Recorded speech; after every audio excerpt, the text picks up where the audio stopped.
Abra a sua Bíblia então, na carta do apóstolo Paulo aos Colossenses. Nós vamos ler aí o capítulo 3, dos versos 12 a 17. Colossenses 3, 12 a 17. Nós estamos em uma série de mensagens que iniciou-se na semana passada, chamada Uma Igreja Comum. E nós vamos estudar vários aspectos da palavra de Deus a respeito da vida da comunidade, da igreja. Por isso o título Igreja Comum. Como as coisas devem ser à luz da palavra de Deus naquilo que nós chamamos de comunidade local ou igreja local. Semana passada nós vimos a fundação da igreja. De onde é que surge esse movimento que nós fazemos parte hoje, que vem do próprio Senhor Jesus, fundada pelo Senhor Jesus, estruturada pelo próprio Cristo, que nos declarou palavras maravilhosas e que devem servir de inspiração para nós, onde ele diz lá em Mateus capítulo 16, que as portas do inferno não prevalecerão contra a igreja que ele está edificando. E nós somos parte desse povo. Então, à luz disso, nós vamos caminhar hoje entendendo porque uma igreja comum, uma igreja fundada no Senhor, deve ser uma igreja baseada ou guiada pela palavra de Deus. Por que é a palavra do Senhor que dá instrução para a igreja? Porque deve ser única e exclusivamente o ensino que vem de Deus, a base ou o fundamento e também o guia para a vida da comunidade. Nós vamos entender isso à luz desse texto. Mas antes de mergulharmos no texto, vale fazer aqui menção de um dos maiores, se não o maior pregador do século XX, Dr. Martyn Lloyd-Jones, já citado aqui várias vezes, tanto por mim quanto por outros irmãos. E em 1969, na Catedral de Westminster, ele pregou alguns sermões, algumas preleções que ele deu ali, falando com alguns alunos e estudantes. E nesse contexto, ele falava sobre pelo menos duas principais razões pelas quais existe uma glória e um peso em se proclamar a palavra de Deus. Eu vou ler uma citação que Lloyd-Jones faz, dizendo àqueles irmãos por que a pregação da palavra é extremamente fundamental. Ele diz: minha razão para estar bastante pronto a oferecer estas preleções é que a obra da pregação é a mais elevada, a maior e a mais gloriosa vocação para a qual alguém pode ser chamado. Se alguém quer conhecer outra razão, eu diria, sem hesitação, que a mais urgente necessidade da igreja cristã, na atualidade, é a pregação autêntica. E visto que essa é a mais urgente necessidade da igreja, evidentemente ela é também a maior necessidade do mundo. Palavras poderosas aqui. E essa não seria a principal vocação da igreja? Uma igreja fundada em Jesus. Nas palavras de Jesus, ele está edificando esta igreja e as portas do inferno não prevalecerão contra ela, ou seja, a igreja é chamada a avançar em direção contra o reino das trevas. E se isso é verdade, qual é a maior arma que a igreja possui? Não há outra senão a proclamação. Irmãos, a igreja é chamada para ser testemunha, proclamadora, proclamar a palavra de Deus, testemunhar a respeito de Cristo Jesus e a sua ressurreição e o evangelho que deve avançar pelo mundo, como já dizemos aqui, para a glória do próprio Deus. Aqui cito um outro irmão muito importante que está vivo nos nossos dias, John Piper, onde em seu livro Exultação Expositiva, onde ele vai escrever sobre o ministério da pregação, onde ele vai nos convidar a pensar como a pregação deve ser um ato de adoração em si mesmo. Ele escreve o seguinte: ele acredita que de todo o coração que a pregação na adoração coletiva, isto é, o culto, aonde nós estamos aqui, onde a igreja se reúne coletivamente para adorar, a proclamação da palavra, a pregação da palavra na adoração coletiva é essencial. Veja, é essencial à vida e a missão da igreja. Irmãos, sem a proclamação da palavra, a igreja não avança. Sem a proclamação da palavra de Deus, sem a pregação do testemunho de Deus a respeito de Jesus, a igreja está enfraquecida, não possui armas e não avança. E aí podemos questionar se de fato um lugar que não proclama a palavra pode ser uma igreja verdadeira. Nós vivemos em dias difíceis. O chamado da igreja é um chamado de ser proclamadora. E isso é um chamado sobrenatural, irmãos, vindo da parte do próprio Deus. É feito da parte do próprio Deus, por meio de Jesus Cristo ou em Cristo, para a glória de Deus, ou seja, em diante de Deus. E isso fica claro para nós nas palavras do apóstolo Paulo em 2 Coríntios capítulo 2, quando ele diz o seguinte no verso 17: porque nós não estamos, como tantos outros, mercadejando a palavra de Deus. Pelo contrário, em Cristo é que falamos na presença de Deus, com sinceridade e da parte do próprio Deus. O que são essas palavras do apóstolo Paulo, se não a expressão exata de que o ministério da proclamação da palavra é algo sobrenatural? Algo que vem do próprio Deus, feito por meio de Jesus Cristo. Afinal de contas, Jesus é o cerne da proclamação da igreja para a glória do próprio Deus. Nós encontramos então, irmãos, nessa cadeia, como estabelecida pelo apóstolo Paulo, e importante para nós, de que não há espaço para a glória dos homens, não há espaço para a manifestação do poder humano, mas sim da manifestação poderosa e sobrenatural da proclamação da palavra. Se lembre agora das palavras de Lloyd Jones. Ele diz que este exercício, este ministério, esta proclamação é a mais urgente necessidade da igreja nos nossos dias. Por que é então que aquilo que deveria ser a maior virtude da igreja se torna ou se tornou a sua maior necessidade? Essa é a pergunta que você deve se fazer agora. Por que é, sendo a proclamação a maior virtude da igreja, a sua função, a sua missão, em adoração e em glória para o próprio Deus, sendo a sua maior virtude, se tornou a sua maior necessidade? Por que é que precisamos de pregações autênticas? Por que é, então, que a igreja perde este ministério aos poucos? Parece-nos que hoje, irmãos, a igreja, a estrutura eclesiástica, os seus ministros, a sua constituição, elas não estão centradas na pessoa do Cristo. Parece-nos que os sermões, as assembleias, as reuniões, elas não são guiadas pela proclamação da palavra de Deus, mas de discursos meramente humanos, centrados naquilo que o homem pode fazer, ou naquilo que o homem realizou. Parece que o cerne de todas as reuniões, os encontros, as aulas, tudo parece girar em torno da figura humana. E pouco a pouco, o exercício da proclamação da palavra de Deus vai sendo esvaziado, porque a palavra de Deus é retirada da sua posição central. Eis aqui algo interessante para nós. É por isso que os reformadores, em sua grande maioria, tiraram os púlpitos que naquele momento histórico ficavam à margem do altar da igreja e o posicionaram na posição central.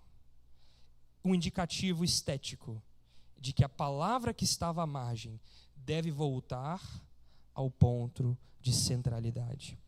Irmãos, mais do que nunca, urge diante de nós que as comunidades locais, que as igrejas sejam centradas em Cristo, em tudo o que fazem. Tudo, absolutamente todas as coisas devem ser feitas de maneira cristocêntrica, isto é, colocando Cristo no seu devido lugar na igreja central. Irmãos, isso não pode ser negociado para nós. E Paulo, em sua carta aos Colossenses, Ele vai dar boas instruções a esse respeito. E eu creio que é de extrema importância para nós darmos ouvidos àquilo que o Espírito diz à igreja através da sua palavra. Por isso, então, vamos ler o texto, Colossenses capítulo 3, versos 12 a 17, que diz: Portanto, como eleitos de Deus, santos e amados, revistam-se de profunda compaixão, de bondade, de humildade, de mansidão, de paciência. Suportem-se uns aos outros e perdoem-se mutuamente, caso alguém tenha motivo de queixa contra outra pessoa. Assim como o Senhor perdoou vocês, perdoem também aos outros. Acima de tudo isto, porém, esteja o amor, que é o vínculo da perfeição. Que a paz de Cristo seja o árbitro no coração de vocês, pois foi para esta paz que vocês foram chamados em um só corpo. Sejam agradecidos. Que a palavra de Cristo habite ricamente em vocês. Instruam e aconselhem-se mutuamente em toda a sabedoria, louvando a Deus com salmos, hinos e cânticos espirituais, com gratidão no coração.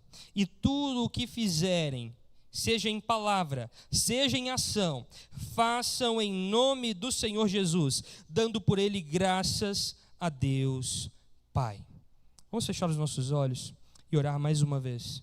Peça ao Espírito do Senhor para que fale ao seu coração nessa manhã.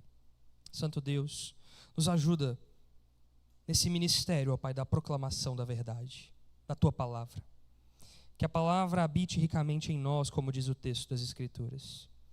Que o Senhor nos dê iluminação segundo o Teu Santo Espírito, para que estas palavras encontrem lugar nos corações nessa manhã, produzindo salvação, arrependimento, contrição e esperança. Nos ajuda, ó Senhor, nesse ministério. Usa-me com graça, apesar de mim. É a minha oração em nome de Jesus. Amém e amém. Irmãos, uma pequena contextualização. A carta do apóstolo Paulo, escrita à igreja em Colosso. Esta igreja próxima ali de várias outras comunidades que nós já conhecemos nas Escrituras. Por exemplo, a igreja de Laodiceia era uma dessas igrejas vizinhas da igreja de Colossos. A carta do apóstolo Paulo foi escrita, irmãos, aproximadamente ali no ano 61. E junto com outras cartas que nós conhecemos como as cartas da prisão, porque Paulo provavelmente estava preso em sua primeira prisão em Roma, e essas cartas foram escritas juntas. Essas são Filemão, Efésios, Filipenses e Colossenses. Elas todas carregam uma mesma mensagem, ou um mesmo centro, e buscam um mesmo objetivo ou alvo. A igreja que estava ali fundada na cidade de Colosso, uma cidade que estava à margem, no sentido claro da sociedade no período da época, mas que possuía um grande tesouro, a igreja de Jesus ali fundada por Epáfras, citado pelo apóstolo Paulo aqui como um grande cooperador e talvez o pastor desta comunidade, juntamente pastoreando também Laodiceia e outras igrejas na região. Essa igreja era jovem, uma igreja que enfrentava, embora sendo jovem, um grande desafio. E aqui, irmãos, vale dizer, se você ler a carta do apóstolo Paulo aos Colossenses, você identificará que Paulo está lidando com uma série de conceitos que parecem ao mesmo tempo uma coisa só, um desafio grande, mas parecem desafios partidos em campos distintos. Paulo vai citar em Colossenses aquilo que ele vai chamar de vãs filosofias. Ele vai citar culto aos anjos. Ele vai citar rudimentos do mundo. Ele vai citar o legalismo oriundo do judaísmo naquele período. Tudo isso separadamente, mas ao mesmo tempo, tudo isso como algo sólido, uma coisa única. E aqui nós chamamos, os teólogos vão chamar isso da heresia de Colossos. Nós não sabemos bem qual é a configuração que esse ensino ruim tinha, mas nós sabemos muito bem quais as bases ele atacava. E a principal das bases era substituir a centralidade do Cristo por outros elementos. E é por isso então que a carta aos Colossenses, juntamente com a carta aos Filipenses, por assim dizer, uma vez tendo sido escritas juntas, elas apresentam uma cristologia muito elevada. É por isso que nessas duas cartas nós encontramos textos que falam da pessoa de Jesus de uma maneira muito especial. Filipenses capítulo 2 fala do ministério de humilhação e depois de exaltação de Jesus. Colossenses capítulo 1, dos versos 15 ao 20, que nós cantamos inclusive, várias vezes em nossos cultos. Ele é a imagem do Deus invisível, o primogênito de toda a criação, pois nele foram criadas todas as coisas. O apóstolo Paulo vai construindo. Tudo é por ele, para ele. Veja então que Paulo está colocando Jesus como o centro e a resposta para o desafio daquela igreja. Esta heresia, então, abalava ou tentava abalar o lugar de Jesus, ou tirar o foco da igreja de Jesus e levá-la para esses três aspectos que eu descrevi a vocês, em especial, culto aos anjos, irmãos.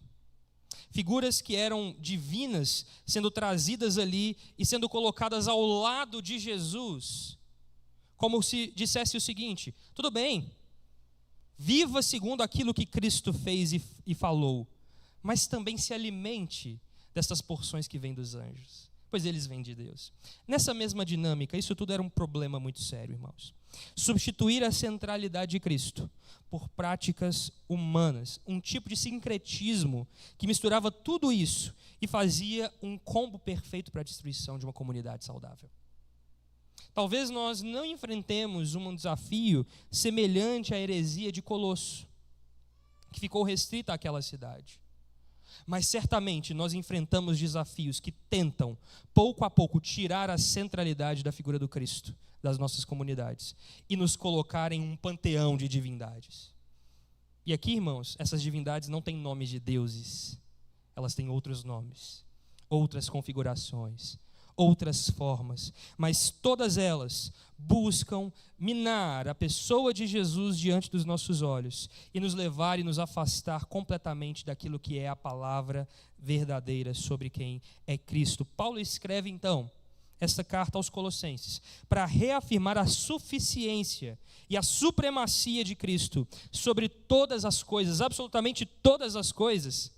E por isso Paulo vai usar essa expressão um tempo inteiro nas cartas, tanto as coisas do céu quanto as da terra, sejam as visíveis ou invisíveis. Essa é a linguagem que Paulo usa em Colossenses, para dizer que não há 1 centímetro sequer no universo existente que não pertença a Jesus, ou que não esteja sujeito a Jesus Cristo. E isso é importante para nós. O tema central de Paulo então é Cristo, o Senhor de todas as coisas, o Senhor de tudo o que existe. E aí ele vai descrever tudo isso. E como sempre, Paulo nas suas cartas, uma parte onde ele exalta, no primeiro lugar, a sua grande doutrina. Não a doutrina de Paulo, irmãos, a doutrina de quem Cristo é, o ensino verdadeiro das Escrituras, quem é Jesus. E depois, a partir deste ensino, Paulo então aplica isso na vida da igreja. E a partir do capítulo 2 e em diante, no final do capítulo 2, capítulo 3 e 4, Paulo então vai aplicar toda esta verdade a nós. E o capítulo 3, que é onde está o texto que nós lemos aqui nessa manhã, ele começa a dizer o seguinte, no primeiro verso do capítulo 3, você pode ler aí comigo: se vocês foram ressuscitados juntamente com Cristo, busquem as coisas lá do alto. Paulo então agora vai direcionar a atenção dos seus ouvintes, mostrando que a fé não é simplesmente um conhecimento, mas sim transformação de vida, e que quem está unido com Cristo participa da sua morte e da sua ressurreição. E para isso, então, ele vai nos lembrar que isso muda todas as coisas. A vida antiga, ou a velha vida, ou a velha era, morre, para que uma nova dê lugar a ela. Desta maneira, então, a humanidade em Jesus, ela é revestida. E isso é importante para nós. Isso é importante para nós porque Paulo vai usar uma linguagem aqui, numa explicação muito prática e didática para nós, para que os colossenses entendessem que este evento feito em Jesus é como despir-se de roupas sujas e velhas e se revestir ou vestir novamente outras vestes, mas agora vestes brancas, de uma nova natureza. Por isso a linguagem do apóstolo Paulo aqui é vestir-vos, revestir-vos. Essa é a dinâmica do apóstolo Paulo, dizendo: existe um conceito muito importante para nós, e isso é importante para que a gente prossiga. Porque, irmãos, os versos que lemos, nas palavras do apóstolo Paulo, são certeiros em apontar que a ilustração utilizada por ele sobre as roupas, essa troca de vestes, ela é extremamente didática e nos dá com clareza os efeitos daquilo que nós chamamos do efeito Cristo, ou do evento Cristo. O que faz com que vestes velhas sejam arrancadas e vestes novas sejam substituídas ali? O que faz então com que a velha era morra e a nova era nasça? O evento chamado Jesus Cristo. Isso é o centro de todas as coisas. E é nessa luz da era messiânica, que na linguagem do apóstolo Paulo, que nós estamos vivendo, ele vai nos chamar a algo extremamente importante. Ele vai dizer no verso 12, portanto, ou seja, como uma conclusão, como um entendimento disso tudo que eu acabei de dizer, como eleitos de Deus, santos, amados, revistam-se de profunda compaixão, de bondade, de humildade, de mansidão e de paciência. Algo que escapa aqui para nós é exatamente esta linguagem do apóstolo Paulo, na maioria das vezes. Quando ele diz revistam-se, ele está usando mais uma vez a analogia das vestes. Da maneira como alguém se veste para ir para algum lugar, se vista agora.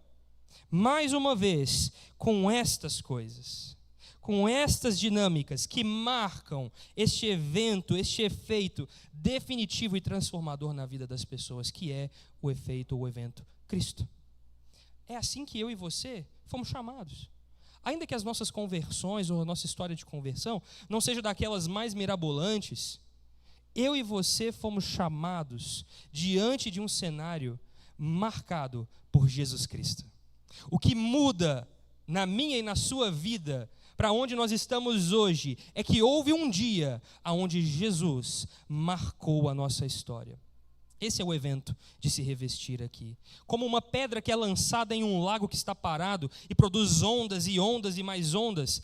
Essa é a dinâmica daquele evento onde nós fomos justificados por Deus em Jesus Cristo e que produz agora reverberações na vida. Tudo mudou, porque Jesus Cristo nos encontrou um dia. Não é verdade? É por isso que você está aqui. Porque Jesus Cristo nos encontrou em uma esquina e nos deu novas vestes. Nós estávamos largados na sarjeta e Jesus tira as nossas vestes sujas, rasgadas, imundas e diz: vista-se agora com estas vestes que foram lavadas no meu sangue. Esse evento marca a nossa história, irmãos. Ao nos revestirmos de Cristo, nós estamos aqui experimentando, irmãos, o poder de Deus, que muda radicalmente todas as coisas. E por essa razão, as nossas conversões são experiências marcantes. Mas veja que o apóstolo Paulo prossegue a sua fala, tendo em vista de que esses irmãos que já eram crentes em Jesus, deveriam se vestir novamente com estas vestes, como um ato contínuo. A dinâmica, embora tenha acontecido de uma vez por todas em Jesus, pelo aquele evento que nós chamamos aqui, no momento onde ele nos encontra, é um chamado expresso para a igreja fazer isso constantemente. Assim como eu e você trocamos de roupa todos os dias, isso é o que deveríamos fazer, assim também nós devemos nos lembrar que todos os dias, como um fato, como um efeito deste momento que reverbera em nossas vidas, nós devemos nos revestir da vida de Cristo, daquilo que Jesus manifestou a nós. E é por isso que ele vai dizer, Paulo vai dizer, como eleitos de Deus, santos e amados, revistam-se de profunda compaixão, de bondade, de humildade, de mansidão, de paciência, suportem-se uns aos outros e perdoem-se mutuamente, caso alguém tenha motivo de queixa contra outra pessoa. Assim como o Senhor perdoou vocês, perdoem também uns aos outros. Paulo não está supondo algo aqui. Paulo está afirmando, irmãos. Não é uma suposição do tipo, talvez vocês sejam eleitos de Deus. Talvez vocês sejam santos e amados. Talvez, não. Paulo afirma. Esta é a realidade da vida dos colossenses aqui, que antes gentios, perdidos, distantes de Deus, são trazidos a Deus, reconciliados em Cristo Jesus, escolhidos por Deus como sua propriedade exclusiva. E o termo que Paulo usa aqui tem em mente o conceito de povo e nação, como Israel ocupava no Antigo Testamento. Ou seja, eu e você em Cristo Jesus somos chamados aqui de eleitos por Deus, propriedade exclusiva do Senhor, santos e amados, porque esta é a verdade qual nós somos. Aquele evento nos marca uma vez por todas, irmãos. Naquele dia Jesus disse: você é feito santo e justo.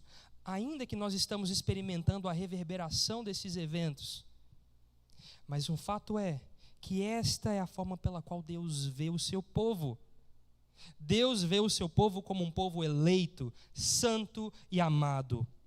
E isso não é uma condição, esta é uma verdade. Paulo então roga aos Colossenses, e a mim e a você nessa manhã, que essas virtudes naturais, veja então que não é uma coisa aqui que deve ser como um esforço a ser produzido de algo que não tem valor e que deve virar algo que tem valor. Não, é algo natural, produzido naturalmente pela marca, pela nova era, pela nova vida que Jesus nos dá.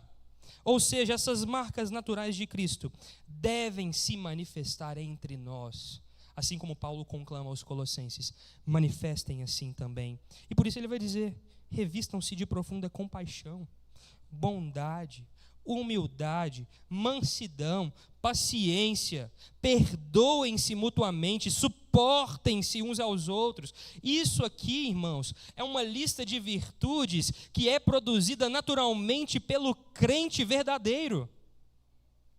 Isso aqui é fruto do Espírito em nós.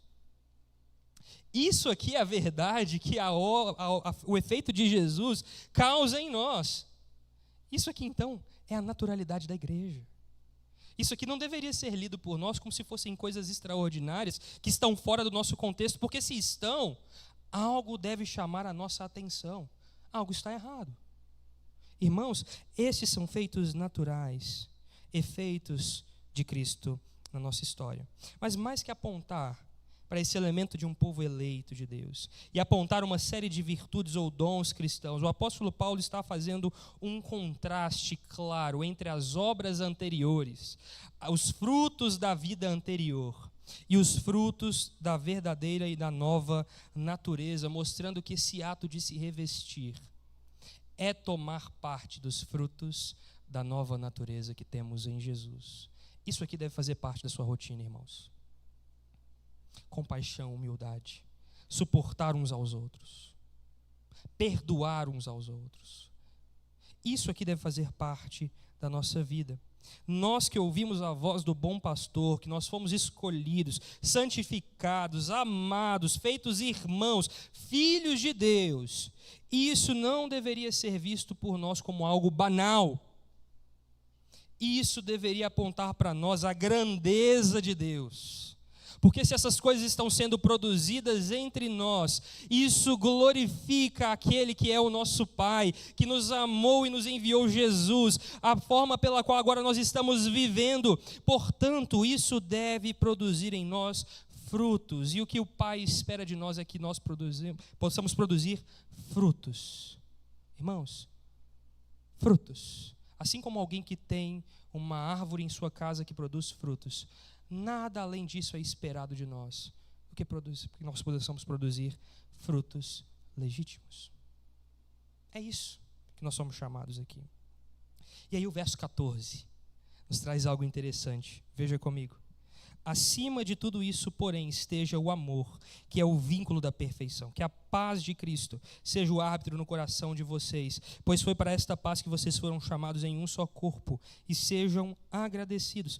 Paulo, então, além de destacar as virtudes da nova vida cristã, ele vai destacar aquilo que é chamado de o maior dos dons, que é o amor. O maior dos dons, o maior dos frutos gerados pela vida de Cristo, da nova natureza em um crente, é o amor.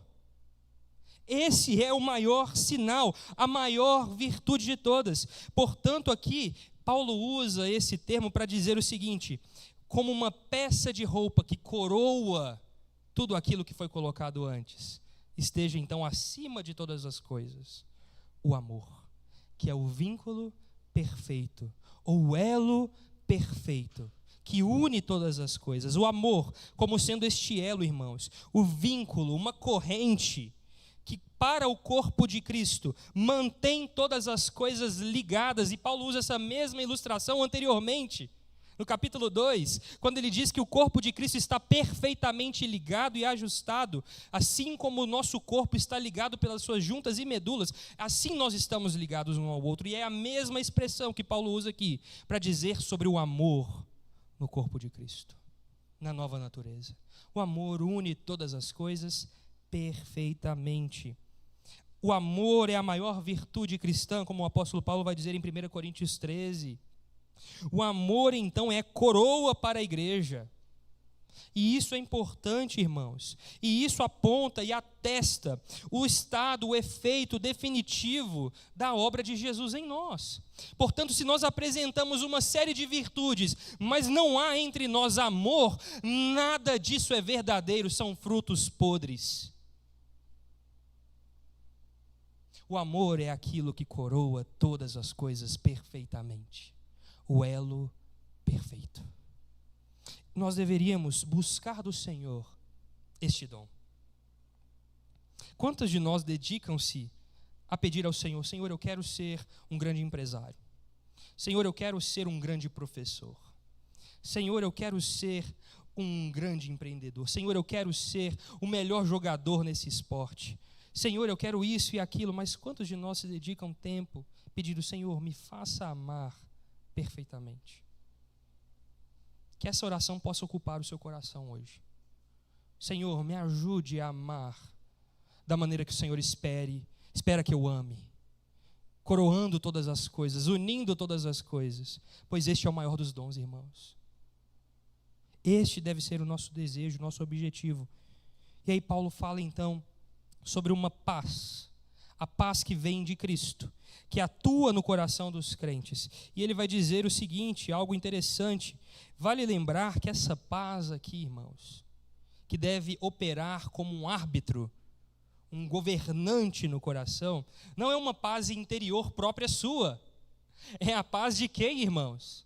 De Cristo. E esta paz externa que vem do próprio Deus, ela deve atuar em nossos corações como sendo o árbitro de todas as coisas. Quantas vezes nós lemos este verso e pensamos: quando eu me sentir em paz, aí então quer dizer que isso é de Deus ou não?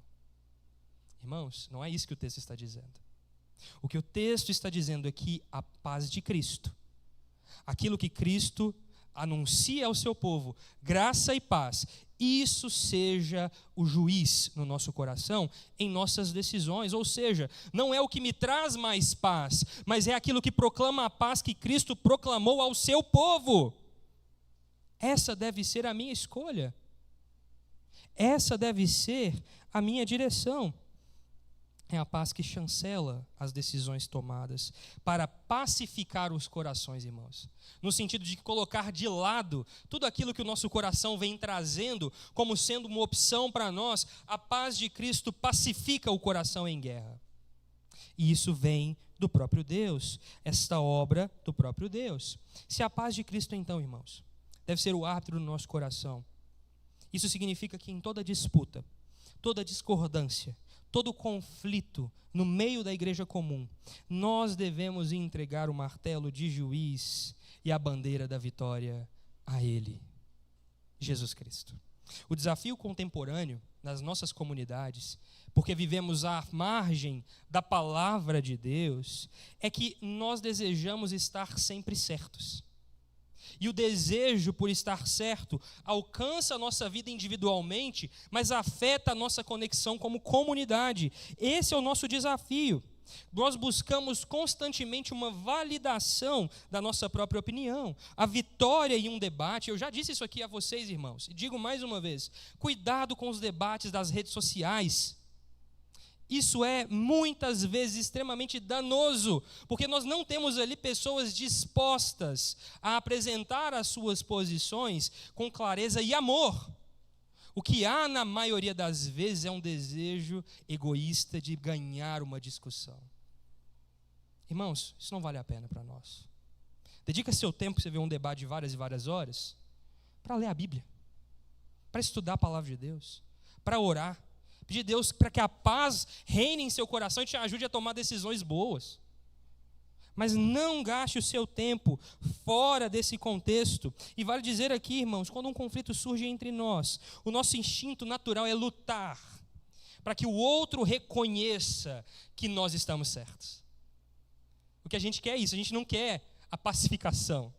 A gente quer ganhar o debate. E nesse contexto é importante para nós. Pensa aí agora na sua vida, no seu coração, qual foi a última vez que você se sentiu profundamente ofendido por um irmão ou por uma irmã? Quando o seu coração buscou a vitória em uma discussão, ao que estava acontecendo ao seu redor, e quando é que você abriu mão da razão? E aqui não estou falando de contextos legítimos, irmãos, porque na maioria das vezes as nossas discussões não estão nos campos de legitimidade. Quando foi a última vez que você, então, abriu mão da razão e buscou o vínculo perfeito do amor e do perdão? Isso é importante para nós. Esta igreja, apontada pelo apóstolo Paulo, que aponta para nós aqui hoje, nesta manhã, deve ser uma igreja cheia da palavra de Cristo. E é aqui que a gente chega no centro de toda a estrutura que o apóstolo Paulo vem construindo. Veja o verso 16. Que a palavra de Cristo habite ricamente em vocês, instruam e aconselhem-se mutuamente em toda a sabedoria, louvando a Deus com salmos, hinos e cânticos espirituais, com gratidão no coração. E eu faço uma pergunta, irmãos. Qual é o centro da comunidade de Cristo? De onde vem toda a sua grandeza e glória? Paulo, então, vai afirmar categoricamente de onde vêm todas essas coisas. Da palavra de Cristo. É por isso, então, que Paulo vai dizer que a palavra de Cristo habite ricamente em vocês.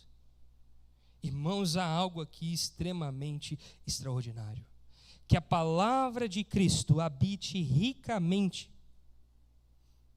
Onde está a glória da igreja? Onde está a sua maior virtude?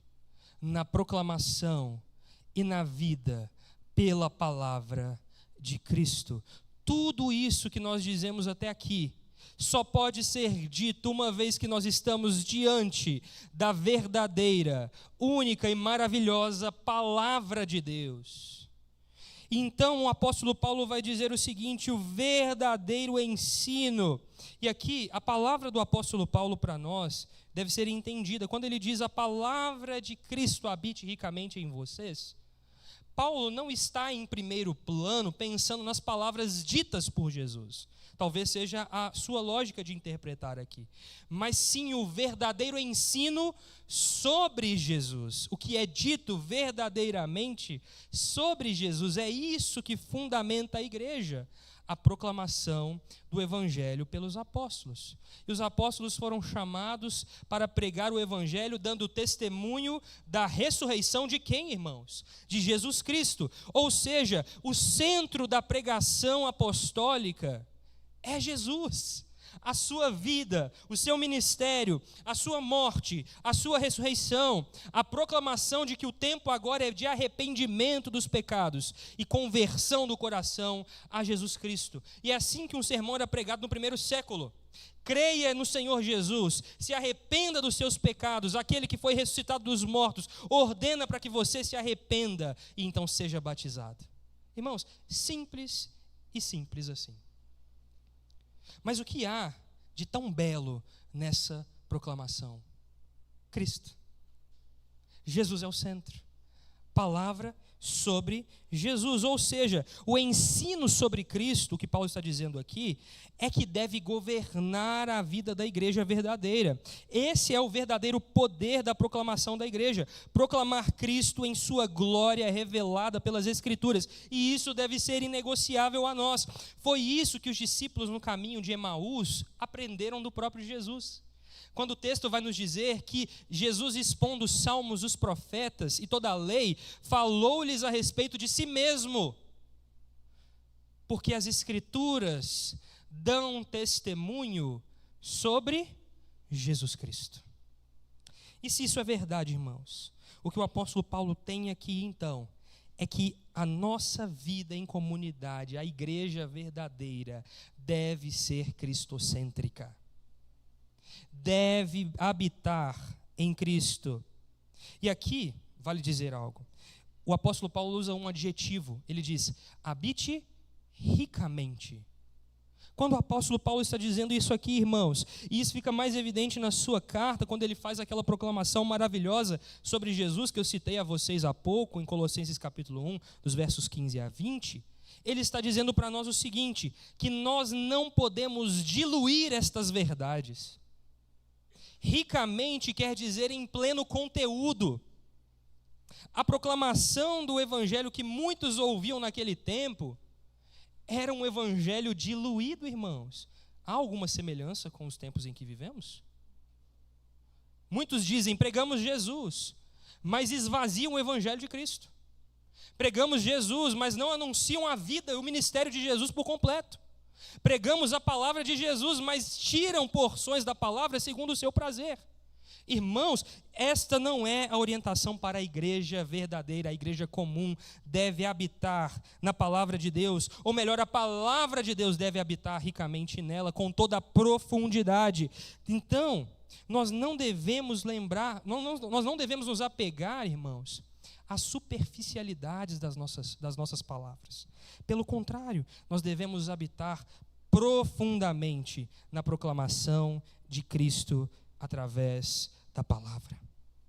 Paulo então vai dizer que isso deve reverberar em nós, através do ensino, através do aconselhamento mútuo, através do cuidado dos irmãos pela igreja, ou seja, de onde flui todas as bênçãos que eu e você desfrutamos na igreja comum, da palavra. E se não há palavra, não há vida na igreja. É por isso, irmãos, que muitos experimentam diversos desafios com comunidades locais. São igrejas que apresentam bons ministérios infantis estruturalmente. São igrejas que têm toda a aparelhagem de som de última geração, luzes maravilhosas, cadeiras acolchoadas maravilhosas, que apresentam um ar-condicionado bem equilibrado, que tem programações que vão atender todas as faixas etárias. Irmãos, isso não basta. Porque se tivermos tudo isso e não tivermos a palavra de Cristo ricamente habitando no meio do povo, não há vida naquele lugar. Há morte, há destruição. E é uma morte lenta e dolorosa, irmãos. E isso é o desafio para nós hoje. E isso deve impactar o nosso coração de tal maneira, como o apóstolo Paulo vai dizer aqui, que deve nos levar ao quê, irmãos? O texto vai nos dizer, no verso 16, que tudo isso nós devemos experimentar com sabedoria, louvando a Deus. Ou seja, a consequência natural é uma vida de adoração verdadeira. Tudo isso deve nos colocar de joelhos, irmãos. O verdadeiro conhecimento sobre Cristo não pode ser diluído. Nós não devemos diluir as verdades fundamentais do Evangelho, por mais complexas que elas sejam. E eu oro a Deus para que essa igreja jamais faça isso. Que nós preguemos todo o mistério de Deus e o ministério de Deus em toda a totalidade e verdade. Que assim seja na nossa comunidade e em tantas outras comunidades saudáveis. Que não haja diluição. Que não haja uma tentativa de fazer com que os ensinos sejam mais aceitáveis aos nossos corações, mais palatáveis aos nossos ouvidos. Irmão, você não é o centro da igreja. As suas necessidades não são o centro da igreja. Cristo é. E no dia que esta balança for invertida, você será perdido, eu serei perdido, e nós perderemos tudo, porque o centro nos foi tirado. Onde nós estamos orbitando? Nós não podemos então, irmãos, como uma aplicação prática para nós aqui, tratar os aspectos doutrinários da palavra de Deus, é o que o apóstolo Paulo faz aqui de maneira brilhante na carta aos Colossenses, como se fosse um acessório. Teologia não é acessório para a vida cristã. Teologia é uma ferramenta necessária. Você precisa sim conhecer a verdade da palavra de Deus, irmão. Você precisa sim se esforçar, labutar diante dos livros. Você precisa sim ler a sua Bíblia e fazer anotações sobre elas e pensar e conversar sobre ela. Porque, irmãos, a vida cristã é sobre a palavra de Deus. E Deus decidiu se revelar em um livro. Se você desprezar a doutrina, desprezar a palavra de Deus, você não encontrará ancoragem para que você cresça de maneira saudável. Por isso não podemos. A gente tenta sempre fazer com que as coisas sejam mais didáticas. Mas haverão momentos onde as complexidades daquilo que é verdade, ou que a Bíblia vai chamar de mistério, vai brilhar diante de nós e só tem um papel para nós, diante do mistério revelado em Jesus: nos prostrar em adoração e confiança plena. Esse é o meu e o seu chamado aqui. E é isso que a igreja comum deve viver. A igreja comum deve ser guiada pela palavra, de maneira que ela maneje bem as Escrituras. Se você é crente, irmão, e não conhece a Bíblia, algo está errado. Se você não consegue dar razão da sua fé, usando a palavra de Deus que deve estar ao alcance das suas mãos, algo está profundamente errado. Talvez é o seu coração que precisa ser alcançado. Não é à toa que Ronaldo Lidório, um dos grandes missionários do nosso Brasil, ele vai dizer que o maior campo missionário são as igrejas. Porque a quantidade de cristãos ditos que não são convertidos de fato estão nas igrejas é grandíssima, irmãos. Isso deve chamar a sua e a minha atenção. A igreja comum só será verdadeiramente rica habitando na palavra de Deus, uma vez que nós entendemos que de fato nós precisamos viver uma vida com a centralidade das Escrituras, da palavra que dá testemunho a respeito de Jesus. E por fim, para orarmos, a igreja comum, ela deve viver pela palavra de Cristo, para a glória de Deus. Qual é o objetivo disso tudo que eu acabei de dizer aqui? Qual é o ponto final? É só para que você saiba dessas coisas? É só para que você se dedique no labor teológico, nos seus estudos, na sua Bíblia? Não, tem uma finalidade clara, irmãos, e não se encontra dentro de nós. A finalidade de todas essas coisas é a glória de Deus. E a glória de Deus deve ser o nosso alvo. E o verso final, o verso 17, funciona como com clareza, nos levando a esta conclusão. Veja só o que diz o texto. E tudo o que fizerem, seja em palavra, seja em ação, façam em nome do Senhor Jesus, dando a Ele graças a Deus Pai. Como consequência lógica da adoração verdadeiramente centrada na palavra, do ministério da proclamação da palavra, que é o ministério da igreja a respeito de Cristo, vem a vida que exemplifica a adoração do coração. Por isso o apóstolo Paulo tem facilidades aqui em dizer: tudo o que fizerem, tudo o que fizerem, tudo o que fizerem, tudo o que fizerem, seja em palavra, seja em ação, façam tudo isso. Com qual objetivo, irmãos? Por meio de Cristo, para a glória de Deus Pai. É por isso que o apóstolo Paulo vai reverberar essa verdade, por exemplo, em 1 Coríntios capítulo 10, verso 31, quer comais, quer bebais, quer façais quaisquer outras coisas, façam tudo para a glória de Deus. Esse é o alvo da nossa vida. Tudo o que nós fizermos ou falarmos deve ser governado pela vida de Cristo em nós, com a finalidade de glorificar a Deus. Ou seja, fazer todas essas coisas significa fazer tudo em Jesus, significa fazer tudo segundo o seu caráter e a sua natureza revelado. Aonde, irmãos? Na palavra sobre Cristo pregada a nós. E assim então, diante deste senhorio e governo de Cristo, todas as nossas ações ou palavras devem reproduzir tudo isso, como Cristo é, perfeito e glorioso, para a glória de Deus Pai. Essa é a conclusão para nós. Ou seja, você concluiu que tudo o que a gente deve viver e fazer deve ser centrado na palavra. Não só aquelas coisas que você julga ser coisas espirituais, me entende? Amanhã, na segunda-feira, no seu trabalho, no momento que você estiver mexendo na sua planilha, no Excel, no momento que você estiver na sala de aula, ali, faça tudo para a glória de Deus. Esse é o fruto de uma vida centrada em Jesus, guiada na palavra de Cristo. Irmãos, Eu termino aqui dizendo: se a maior necessidade da igreja é a pregação autêntica, a maior marca de uma igreja viva é a palavra de Cristo habitando nela, nós então devemos nos submeter a esta verdade e pensarmos: onde estamos nesse cenário caótico que o nosso Brasil experimenta, que o mundo experimenta? Onde estão as riquezas da palavra de Cristo que deve habitar em nós? Onde estão? Onde você está? Quais são os seus frutos?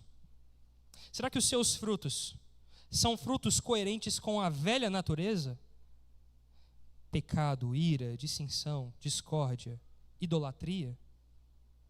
Ou os frutos que você e eu temos produzido são frutos segundo a vida rica daquele que habita na palavra de Cristo? Irmãos, nós precisamos então voltar os nossos olhos com muita urgência para o que de fato significa igreja. Igreja só será igreja se nela habitar ricamente a palavra de Cristo.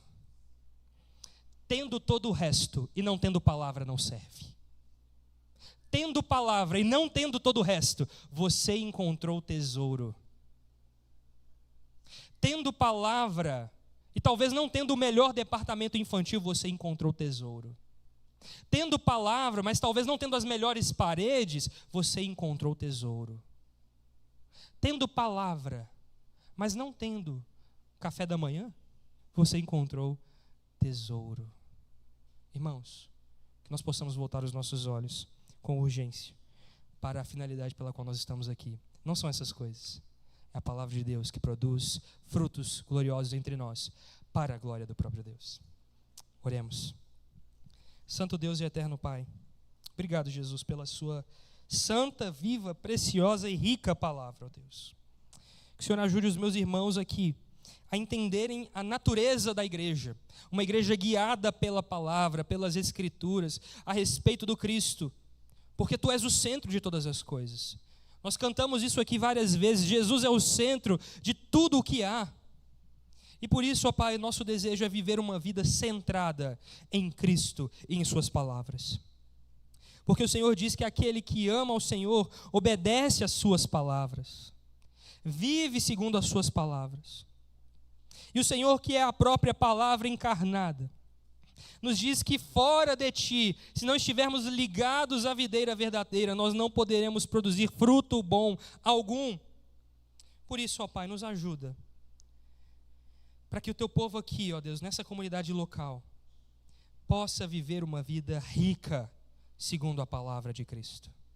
Que habite em nós, com riqueza e profundidade, a palavra de Cristo. Que nos seja necessário somente a palavra de Cristo.